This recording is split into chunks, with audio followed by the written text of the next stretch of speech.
যার সিনাতে আছে কোরআন নেই কোতাহার ডর, কোরআন ছাড়া হৃদয় খানি শয়তানের ঘর, ঠিক কিনা? কোরআন মোদের জীবন বিধান, কোরআন মোদের সব, এই কোরআনে ছিনিয়ে দিবে কে সে মোদের রব? আওয়াজ দিয়ে বলেন আমাদের রব কে? আল্লাহ আমার রব, এই রবি আমার সব, দমে দমে তনু মনে তারই অনুভব। আল্লাহ আমার রব, এই রবি আমার সব। আমাদের রব কে? এই উম্মে সালমা বালক বালিকা মাদ্রাসা যখন শুরুতে বাচ্চাকে এখানে দিবেন, এই সন্তান রবের পরিচয় পাবে। কার পরিচয়? এই সন্তান যখন আল্লাহ তাআলার পরিচয় পাবে, তখন এই সন্তান আপনাকেও বলবে না, আল্লাহ তাআলাকেও বলবে না। কথা ঠিক না বেঠে? আর শুরুতে যদি আল্লাহ তাআলার পরিচয় না পায়, এই সন্তান তখন আপনার পরিচয় পাবে না। আপনাকে বৃদ্ধ বয়সে আপনার খোঁজ খবর রাখবে না, আপনাকে বৃদ্ধাশ্রমে দিয়ে দিবে। এরকম হয় কি হয় না বলেন? এই জন্য এই সন্তানকে শুরুতে কমপক্ষে 3 থেকে 5 বছর মাদ্রাসায় পড়াবেন, এরপরে প্রয়োজনে জাগতিক শিক্ষা প্রতিষ্ঠানে দিয়ে দিবেন। জাগতিক শিক্ষা প্রতিষ্ঠানের বিরোধিতা করতেছি না আমরা, জাগতিক শিক্ষা প্রতিষ্ঠানও দরকার। মুসলমানের সন্তান ডাক্তার হবে, ইঞ্জিনিয়ার হবে, এটা তো দরকার। এটা দরকার না? অবশ্যই দরকার। এই সন্তানকে যখন আপনি শুরুতে কোরআন শিক্ষা দিবেন, এই সন্তান যখন ডাক্তার ইঞ্জিনিয়ার হবে, এই সন্তান তখন গুমরাহী হবে না, পথভ্রষ্ট হবে না, জাতিকে ধোঁকা দিবে না। আর না হলে যেটা বললাম, ইঞ্জিনিয়ার হবে, যেখানে জাতিকে রড দেওয়া দরকার এখানে বাস দিয়ে দিবে। ডাক্তার হবে, কসাই হয়ে যাবে, ঠিক না বে ঠিক? বড় অফিসার হবে, 1-1.5 লাখ বেতন হবে, তারপরে ঘুষ না খাইলে তার শান্তি আসবে না। এরকম হয় কি হয় না বলেন? এর জন্য শুরুতে কোরআন শিক্ষা দিতে হবে। এটা আপনার আমার জন্য ফরজ। নবী করিম সাল্লাল্লাহু আলাইহি সাল্লাম বলেন, তালাবুল ইলমি ফারিদাতুন আলা কুল্লি মুসলিম। প্রাথমিকভাবে কোরআন শিক্ষা দিতে হবে। কি দিতে হবে? কোরআন শিক্ষা। এটা হচ্ছে সকল মুসলমানের জন্য ফরজ। কি ভাই? ফরজ। আজকে আমরা কোরআন থেকে দূরে সরে গেছি। আর অনেকে মনে করে মাদ্রাসা দিলে কি হবে। এই যে আমরা দেখলাম ঢাকা বিশ্ববিদ্যালয় কিছুদিন আগে যে ডাকসু নির্বাচন হয়েছে, এখানে যারা ডাকসু নির্বাচনে পদপ্রার্থী ছিলেন সবাই শুরুতে মাদ্রাসা লেখাপড়া করছেন। কোথায়? এখানে জামাতে ইসলামের বলেন, ইসলামী আন্দোলন বাংলাদেশে বলেন, এনসিপির বলেন, গণ অধিকার পরিষদের বলেন, বিএনপির বলেন, এই যে জাতীয়বাদী ছাত্র দল যারা ছিল, বিপি এবং জিএস পদে যেগুলো ছিল, এরা শুরুতে মাদ্রাসা পড়ছে। কোথায় পড়ছেন? তো শুরুতে মাদ্রাসা পড়ে ঢাকা বিশ্ববিদ্যালয়ে চান্স পাইছে। অনেকে মনে করে যে মাদ্রাসায় দিলে মনে হয় পরে অন্য লাইনে যাওয়া যাবে না। মাদ্রাসার লাইনে পরে আপনি সায়েন্স নিয়ে লেখাপড়া করা যাবে, এরপর আপনি সায়েন্স থেকে কমার্সে যাইতে পারবেন, রাষ্ট্রবিজ্ঞান নিয়ে লেখাপড়া করতে পারবেন। মাদ্রাসায় অল সাবজেক্ট এখন পড়ানো হয়। আর কোরআনটা আপনার সন্তানকে শিক্ষা দেওয়া, এটা মুসলমান হিসাবে এটা একটা ফরজ। এটা কি ভাই? ফরজ।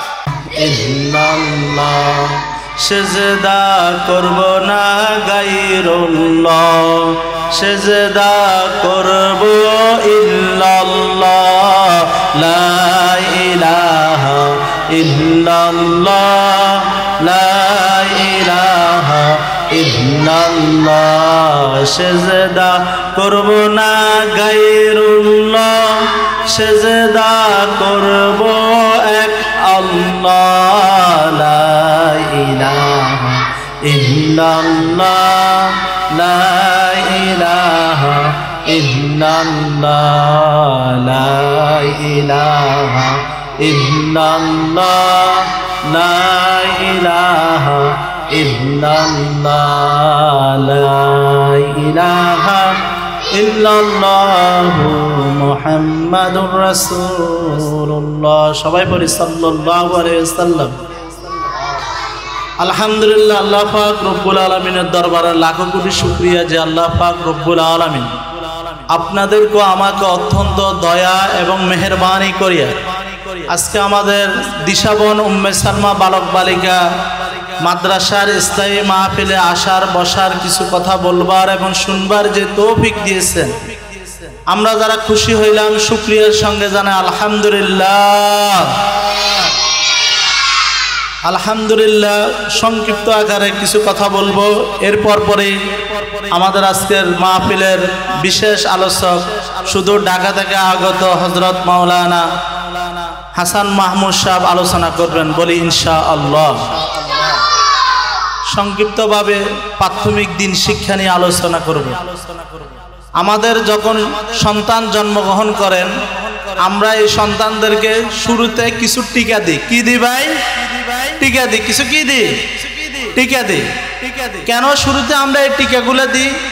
যেন সন্তানের হাত পা অঙ্গ প্রত্যঙ্গগুলো ঠিক থাকে, যেন প্যারালাইসিস না হয়, বিভিন্ন রোগে যেন আক্রান্ত না হয়, এর জন্য এই টিকাগুলো দিই। ঠিক না বে ঠিক? তো আমরা মুসলমান হিসাবে আমাদের সন্তানদেরকে শুরুতে একটা টিকা দিতে হবে, সেটা হচ্ছে কোরআন শিক্ষা। কি শিক্ষা ভাই?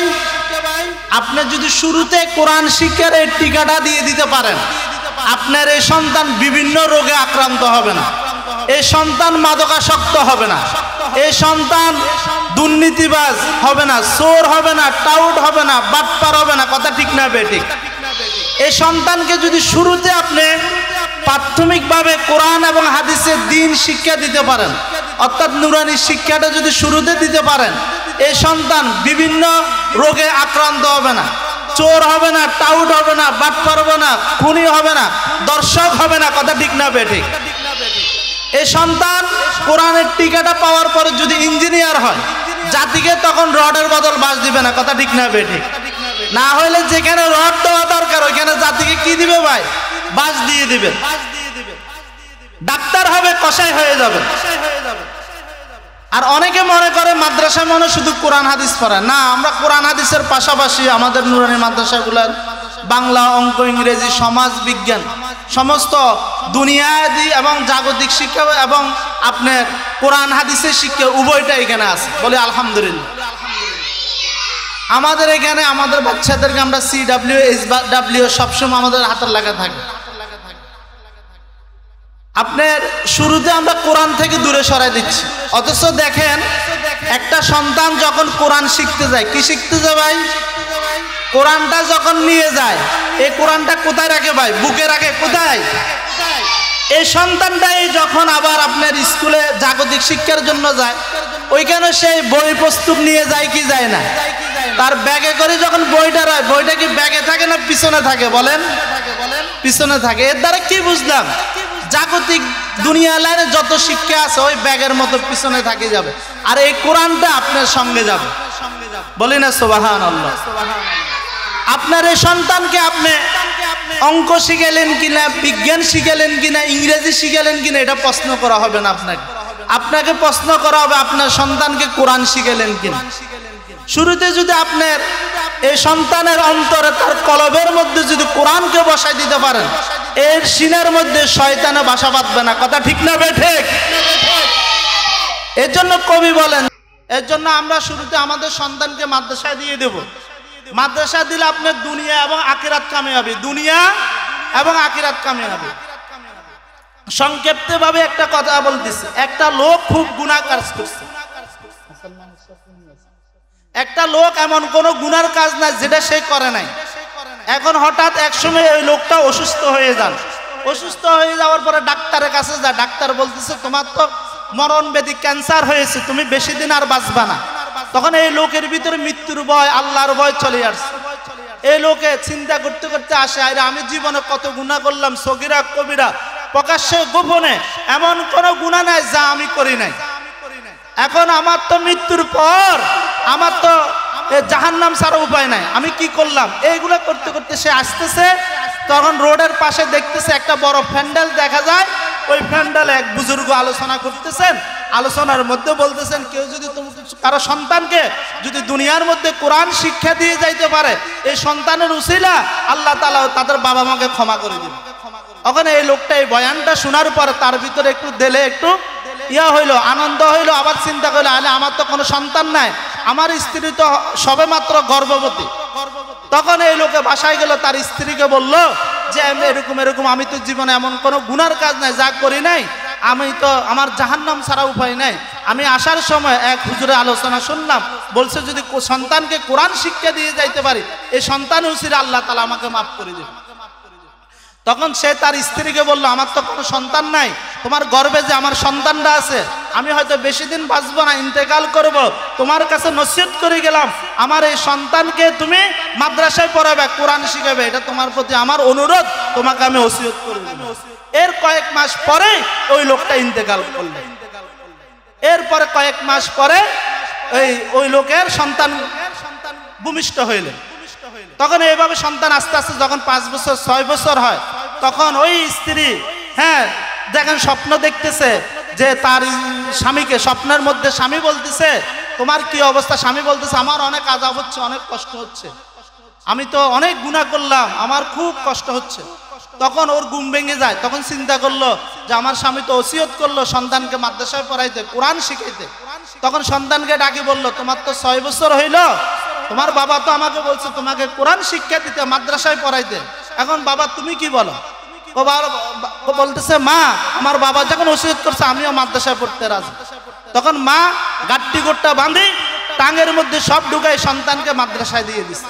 সন্তান মাদ্রাসায় যায়, প্রথম সবক নিছে বিসমিল্লাহির রহমানির রহিম। এই সবক নেওয়ার পর প্রথম যেদিন মাদ্রাসায় ভর্তি হয়েছে সবক নিলেন, এটা পড়লেন, ওই রাত্রে তার স্ত্রীকে স্বপ্নের মধ্যে ওই লোককে দেখেন।